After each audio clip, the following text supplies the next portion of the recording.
7 ঘন্টার চেষ্টায় উত্তরার বাড্ডার বহুতল ভবনের আগুন নিয়ন্ত্রণে। অপরিকল্পিত নির্মাণ আর পানির অভাবে বেগ পেতে হয় ফায়ার সার্ভিসকে। সংসদে পাশ হচ্ছে অর্থ বিল। প্রধানমন্ত্রীর প্রস্তাবে কমাতে যাচ্ছে রফতানি খাতে উৎসে কর। ইচ্ছে মতো শিক্ষা প্রতিষ্ঠান চালানোর অভিযোগ বেগম রোকেয়া বিশ্ববিদ্যালয়ের উপাচার্যের বিরুদ্ধে। 3 বছর ধরে দখলে রেখেছেন 15টি পদ।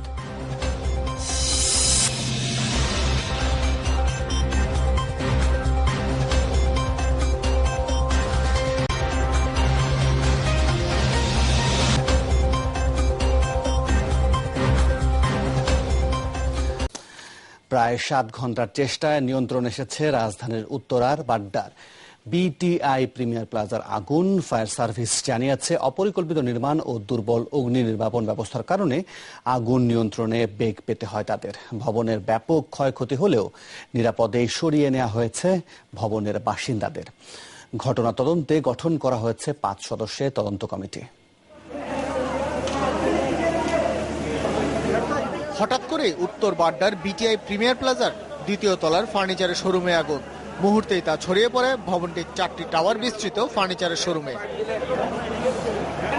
রাত 3টা নাগাদ আগুন লাগার পর খুব অল্প সময়েই ফায়ার সার্ভিসের 150-এরও বেশি কর্মী ও স্থানীয় জনতা ভবনের আগুন নেভানোর কাজ শুরু করে। নিরাপদ আশ্রয়ের জন্য ভবনের ছাদে উঠে আটকা পড়েন অনেকেই। ভোর 4টার পর ভবনের ছাদে ও বিভিন্ন তলায় আটকা পড়া মানুষদের উদ্ধার করতে সক্ষম হয় দমকল বাহিনীর কর্মীরা। এ সময় একে একে সবাই বের হয়ে আসেন। বর্ণনা করেন বিভীষিকাময় রাতে। অভিযোগ করেন ভবনের অগ্নি নির্বাপন ব্যবস্থা নিয়েও। সবাইকে জানাইলাম, দ্রুত নামতে দিকে ছড়াই গেছে, 10 মিনিটের মধ্যে ছড়াই গেছে। নিচে নামতে পারি নাই আমরা, কেউ সবাই ছাদে গিয়ে উঠছে। আমার সাথে প্রায় 100 মতো লোক আমরা একবারে বেরিয়ে এসেছি। প্রচুর গ্লাস ছিল, গ্লাসগুলো মানে ফেটে কেমন মানে খুব মনে হচ্ছে যেন ব্লাস্ট হওয়ার মতো করে গ্লাসগুলো ঝুরঝুর করে নিচে পড়ছে। মার্কেটের 6টা গেট, একটা গেট ওরা ভাঙতে পারতেছিল না বা কাটার ছিল না, কোনো লক খোলার কোনো সিস্টেম নাই। খুলতে পারলে কিন্তু আগুন কিন্তু সাথে সাথেই আটকানো যায়। সকাল 6:30টার দিকে ভবনের আগুন অনেকটাই কমে আসে। এ সময় ফায়ার সার্ভিসের প্রধান জানান ভবনের নকশা ত্রুটি এবং অগ্নি নির্বাপন ব্যবস্থা দুর্বল থাকায় আগুন দ্রুত চারপাশে ছড়িয়ে পড়ে। এখানে কিন্তু পানির যে সোর্সটা ছিল সেখানে কিন্তু আগুন ছিল, আলটিমেটলি কিন্তু আমরা ওখানে ইউজ করতে পারিনি। এখানে যে ফায়ার যে ইকুইপমেন্ট ছিল, এই ফায়ার ইকুইপমেন্টে কোনো পানির কোনো সরবরাহ ছিল না। আলটিমেটলি আমাদেরকে কিন্তু বাইরের থেকে কিন্তু পানি নিয়ে আসতে হচ্ছে। তবে সকাল 8:30 পর্যন্ত ভবনের বিভিন্ন স্থানে আগুন জ্বলতে দেখা দেয় ভবনের নিজস্ব পানির স্বল্পতাও। এলাকার বিভিন্ন স্থান থেকে পানি নিয়ে আগুন নেভানোর চেষ্টা করেন দমকল বাহিনীর কর্মীরা। সকালে ভবনের বিভিন্ন ফ্ল্যাটের বাসিন্দারা কিছু মালামাল নিয়ে সরে যেতে শুরু করেন। ভেতরে বেশ কিছু জায়গায় ফাটল দেখা দিয়েছে বলে জানান তারা।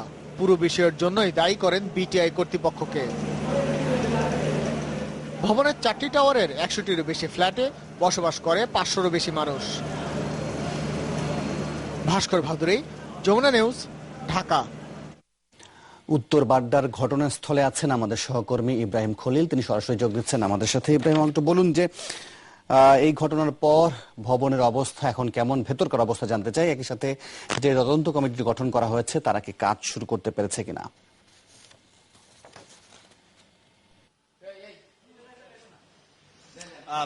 আমি এখন ভবনের 4 তলায় আছি। এখানে এক্সট্রিম হিট বলে যেটি বোঝায় সেটি এখন বিদ্যমান, অর্থাৎ প্রচন্ড তাপ, এবং ফায়ার সার্ভিস তাদের ডাম্পিং এর কাজ করছে। আমি যদি আপনাকে একটু দেখাই, আপনি দেখতে পাবেন যে ফায়ার সার্ভিস তাদের ডাম্পিং এর কাজগুলো ঠিক এগিয়ে নিয়ে যাচ্ছে আস্তে আস্তে। কারণ হচ্ছে এই বিল্ডিং এর কিছু দোকানপাট রয়েছে, অর্থাৎ সেগুলো খাবারের দোকান, এবং একই সাথে আপনার কিছু গোডাউন রয়েছে। সেই গোডাউনগুলোতে এবং খাবারের দোকানগুলোতে মূলত যে অগ্নিকাণ্ডগুলো ঘটেছে সেগুলোর মাধ্যমেই সম্প্রসারিত হয় এবং আগুনের বেগগুলো বেড়ে যায়, কারণ প্রায়গুলোই হচ্ছে দাহ্য পদার্থ। এখানে ফায়ার সার্ভিস তারা তাদের সেই কাজগুলো করে যাচ্ছেন, কারণ এখনো কিছু জায়গায় ধোঁয়া বেরোচ্ছে এবং প্রচন্ড তাপ এখানে প্রবাহিত হচ্ছে, এবং সেগুলো মূলত মেরামত করার জন্য, সেগুলো মূলত সারানোর জন্যই ফায়ার সার্ভিসের কর্মীরা নিরলস কাজ করে যাচ্ছেন। তারা এখনো তাদের যে পানি প্রবাহ সেটি দিয়ে তারা ধোঁয়া নিবানোর চেষ্টা করছেন। যেসব জায়গায় তাপ উৎপন্ন হতে পারে, যেসব জায়গায় এখনো আগুন থেকে যাওয়ার সম্ভাবনা রয়েছে, সেসব জায়গায় মূলত তারা তাদের সেই পানি দিয়ে সেগুলো সারানোর চেষ্টা করছে। করছেন। এবং এখানে আরেকটি জিনিস জানিয়ে রাখি মীর, যে এই ভবনে যারা বাসিন্দারা রয়েছেন তারা কিন্তু ইতিমধ্যে অনেকেই তাদের মালামাল সরিয়ে এনেছেন এবং মালামাল সরানোর ফলে তারা আগামী 1 মাসেও এই বিল্ডিং এ থাকতে পারবেন না সেরকম একটি সন্দেহ দেখা দিচ্ছে। কারণ হচ্ছে এই বিল্ডিং এর রিপেয়ারের যে কাজ, মেরামতের যে কাজ, সেটি হয়তো অনেকটা পিছিয়ে গিয়েছে ঈদের কারণে। কারণ জুলাই মাসেও এখানকার যে বিটিআই যে কর্তৃপক্ষ তারা ধারণা করছেন যে এই মাসেও তারা যে নির্মাণ কাজের যে মেরামত সেগুলো আসলে সারতে পারবেন কিনা সেটি নিয়ে সন্দেহ আছে। তো মীর, এখানে এখন ফায়ার সার্ভিস কাজ করে যাচ্ছে এবং ভবন পুরো অকেজো। বলছিলেন ইব্রাহিম খলিল। আমরা একটু বিটিআই ভবনের বাইরে যেতে চাই, জানতে চাই উত্তর বাড্ডার সামনের সড়কগুলোর অবস্থা কেমন, সেটা জানতে আমাদের সাথে যোগ দিচ্ছেন আমাদের সহকর্মী নুরনবী সরকার। নুরনবী, আমাকে একটু বলুন যে সড়কের যানজটের পরিস্থিতি এখন কেমন?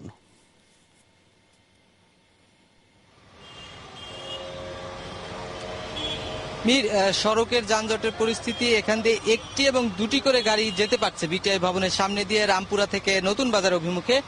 এই কারণে হচ্ছে পেছনের দিকে কিন্তু অনেক দূর পর্যন্ত মধ্য বাড্ডা পর্যন্ত কিন্তু যানজট ছড়িয়ে গেছে।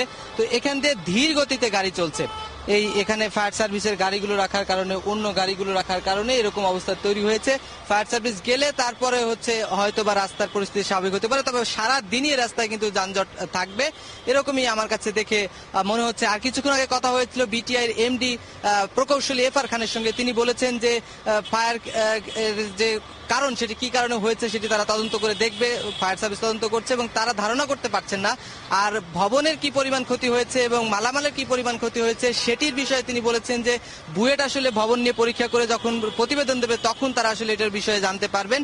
আর ভবনের মালিক যারা যাদের কাছে বিক্রি করে দিয়েছেন, বাসিন্দা যারা আছেন, তারা কবে ফিরতে পারবে সে বিষয়ে তিনি স্পষ্ট কোনো ধারণা দিতে পারেননি। তবে তিনি সব ধরনের সহায়তা করবেন মেরামত যাতে হয় ভবনটি সেটার জন্য, এবং যারা দ্রুত ভবনের মালিকরা যেন দ্রুত ফিরে আসতে পারে সে বিষয়টিও দেখবেন। এখানে কথা হয়েছিল বিটিআই এরই আর একজন নির্বাহী পরিচালক যিনি ফায়ার এবং কনস্ট্রাকশনটি দেখে থাকেন, শরীফুজ্জামান। তিনি আমাকে বলেছেন যে ভেতরে তাদের ফায়ার সিস্টেম যথেষ্ট ভালো কাজ করেছে, ফায়ার সার্ভিস ভালো ভূমিকা পালন করেছে, এলাকাবাসী এসে পানি দিয়ে নিভিয়েছে। তো সব মিলে তাদের সফলতার কারণে প্রাণহানির ঘটনাটি ঘটেনি, আর এটিকে তিনি দুর্ঘটনা হিসেবে অভিহিত করেছেন। মীর, অসংখ্য ধন্যবাদ নুরনবী সরকার। বলছিলেন বিটিআই ভবনের পরিস্থিতি। একই সাথে সামনের সড়কের যে আজকে যানজট তা আজ সহসাই উন্নত হচ্ছে না। জানিয়ে যাচ্ছি পরের খবরটিতে। আজ সংসদে পাশ হতে যাচ্ছে অর্থবিল। আগামীকাল পাশ হবে 2016-17 অর্থ বছরের বাজেট। অর্থবিলে রপ্তানি খাতে উৎসে কর 0.7% করার আহ্বান জানিয়েছেন প্রধানমন্ত্রী। তথ্য প্রযুক্তি সংশ্লিষ্ট প্রতিষ্ঠানের ব্যবহারকৃত ভবনের ভাড়া ভ্যাট মুক্ত রাখার প্রস্তাবও দেন তিনি। গত 2 জুন সংসদে 3,40,605 কোটি টাকার নতুন বাজেট উপস্থাপন করেন অর্থমন্ত্রী। বিশাল রাজস্ব লক্ষ্যমাত্রা অর্জনে বেশ কিছু খাতে নতুন নতুন কর ও ভ্যাট আরোপ করা হয়। অন্যদিকে কর জালও বিস্তৃত করার প্রস্তাব দেন অর্থমন্ত্রী। ব্যবসায়ীরা বাজেটে তাদের দাবি উপেক্ষিত হওয়ার অসন্তোষের কথা জানান। জাতীয় সংসদে চলছে বাজেট বিষয়ে আলোচনা। সকালে আলোচনায় অংশ নিয়েছেন বিরোধী দলীয় নেতা রওশন এরশাদ, সংসদ উপনেতা সাজেদা চৌধুরী। আলোচনায় অংশ নিয়ে প্রধানমন্ত্রী শেখ হাসিনা বলেন, সঠিক নীতিমালার কারণে বড় বাজেট বাস্তবায়নের সক্ষমতা বেড়েছে। আমাকে মহান সংসদে আজকের এই বাজেট বক্তৃতার শুরুতে আগে যেখানে বাজেট প্রণয়ন করতে গেলে অন্যের কাছ থেকে আমাদের অনুদান নিতে হতো, পরনির্ভরশীল থাকতে হতো, সেই পরনির্ভরশীলতা আমরা কমিয়ে এনেছি। আমাদের উন্নয়ন বাজেটের 90% আমরা নিজস্ব অর্থায়নে এখন বাস্তবায়ন করতে সক্ষমতা অর্জন করেছি। এবারে বাজেটে 7.2% প্রবৃদ্ধি অর্জনের লক্ষ্যমাত্রা ধরা হয়েছে। ইনশাআল্লাহ আমরা তা অর্জন করতে সক্ষম হব বলে বিশ্বাস করি। আর এই মুহূর্তে অর্থ বিলের ওপর বক্তব্য রাখছেন অর্থমন্ত্রী আবুল মাল আব্দুল মুহিত। আমরা তার বক্তব্যে সরাসরি চলে যাচ্ছি। মূলক শিক্ষার কার্যক্রম বাস্তবায়ন করছি। আমাদের শিল্প ব্যবস্থায় মধ্যম ও উচ্চম পর্যায়ে বিদেশি জনবলের পরিবর্তে যাতে দেশীয় ব্যবস্থাকে নিয়োগ করা যায় সে লক্ষ্যে তাদের দক্ষতা উন্নয়নে প্রশিক্ষণের উদ্যোগ নিচ্ছি। এটা অত্যন্ত দুর্ভাগ্যের বিষয় যে আমাদের এই খাতে বিদেশিরা এই দেশে কাজ করেন এবং বিদেশির সংখ্যা যে কত সেটা আপনারা ধারণা করতে পারেন যে প্রতি বছরে তারা $4 বিলিয়ন বিদেশে নিয়মিতভাবে আইনানুগভাবে বিদেশে ফেরত দেন, বিদেশে পাঠান। স্নাতকোত্তর শিক্ষার্থীদের বাজারে চাহিদা মোতাবেক প্রশিক্ষণ প্রদানের কথা ভাবছি। এসব বিবেচনায় সরাসরি ও বেসরকারি বিশ্ববিদ্যালয় সমূহে পরীক্ষামূলকভাবে ইনকিউবেটর ও এন্টারপ্রাইজ ডেভেলপমেন্ট সেন্টার গঠনের বিষয়টি আমাদের সক্রিয় বিবেচনায় রয়েছে। সমালোচনা হয়েছে যে গত বাজেটে এ সম্বন্ধে বক্তব্য থাকা সত্ত্বেও এখনো NHRDF national human resources development fund স্থাপন করা হয়নি। ব্যর্থতা স্বীকার করে নিয়ে বলছি যে দক্ষতা উন্নয়ন কার্যক্রমে নিরবিচ্ছিন্ন অর্থের যোগান নিশ্চিত করার জন্য 2016 অর্থবছরের শুরুতেই আমরা NHRDF তহবিলটি কার্যকর করতে পারব। সংসদে অর্থ বিলের উপর বক্তব্য রাখছেন অর্থমন্ত্রী আব্দুল মাল আব্দুল মুহিত। চলে যাচ্ছে পরের খবরটিতে। মহাসড়কের পাশে ময়লার ভাগাড়, সাথে ফুটপাত দখল করে দোকানপাট নির্মাণ। এতে শুরু হয়ে গেছে ঢাকা ময়মনসিংহ ও ঢাকা টাঙ্গাইল মহাসড়কের গাজীপুর অংশের বিভিন্ন স্থান। সবসময় তাই লেগেই থাকছে যানজট। দুর্ভোগের শেষ থাকে না যাত্রী আর পরিবহন চালকদের। ঈদে সেই ভোগান্তি বাড়ার আশঙ্কা রয়েছে। ঢাকা ময়মনসিংহ কিংবা ঢাকা টাঙ্গাইল মহাসড়ক গাজীপুর অংশে চলাচলকারীদের কাছে খুব পরিচিত দৃশ্য এগুলো। শুরুতেই যাওয়া যাক ঢাকা ময়মনসিংহ মহাসড়কে। টঙ্গী থেকে চান্দনা চৌরাস্তা পর্যন্ত দূরত্ব 10 কিলোমিটার।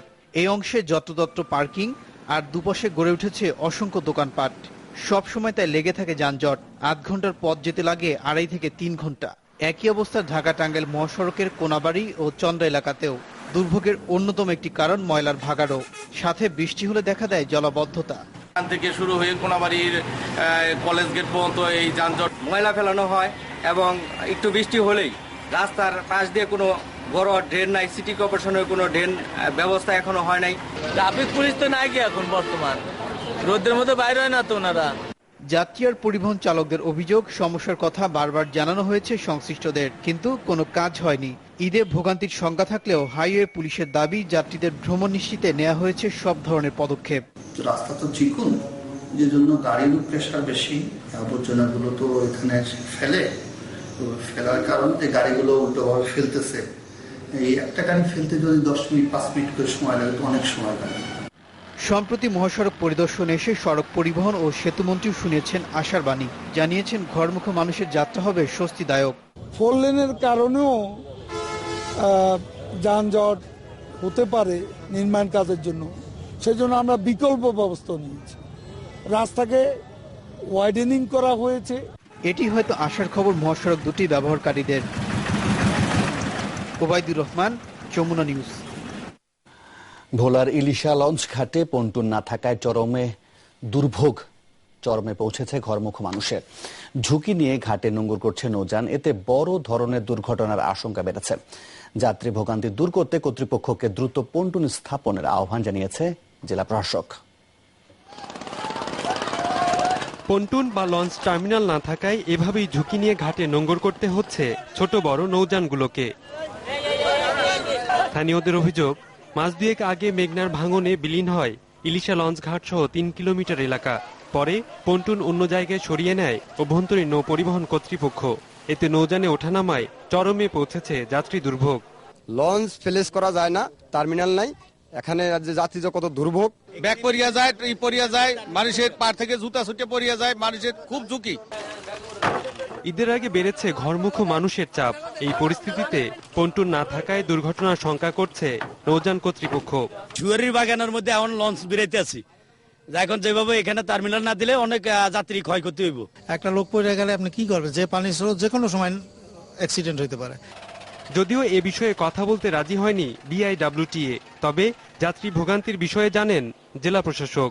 বলছেন পন্টুন স্থাপনে কার্যকর পদক্ষেপ নিতে কর্তৃপক্ষকে আহ্বান জানানো হয়েছে। আমরা ইতিমধ্যে BIWTA কে বলেছি তাদের একটি পন্টুন যাতে ওখানে অস্থায়ীভাবে সেট করে এবং লঞ্চগুলো যাতে সেখানে বিটতে পারে, জনগণ যাতে দ্রুত সেখানে সহজে নামতে পারে। দ্বীপ জেলা ভোলার সঙ্গে দক্ষিণাঞ্চলের 21 জেলার যোগাযোগের সহজ মাধ্যম ভোলা লক্ষ্মীপুর রুটের ইলিশা লঞ্চঘাট। প্রতিদিন এ রুটে যাতায়াত করেন হাজারো মানুষ। রাকিব খান, যমুনা নিউজ। সময় হলো একটা বিরতির, ফিরবো আরো খবর নিয়ে, সাথে থাকুন।